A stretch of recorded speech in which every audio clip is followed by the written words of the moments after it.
વડોદરા પોલીસે દમણથી વ્યાજખોર કલ્પેશ કાછિયાને પકડી પાડ્યો છે। કલ્પેશ કાછિયા સામે 20 જેટલા ગુના નોંધાયેલા છે। ક્રાઇમ, પીસીબી, એલસીબી સહિત અલગ અલગ ટીમ આરોપીને શોધતી હતી।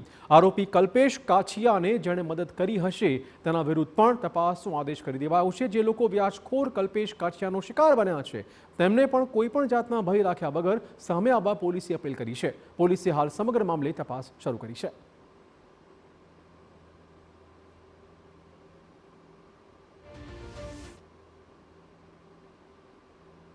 આ આરોપી છેલ્લા 15 દિવસથી નાસ્તો ભાગતો ફરતો હતો।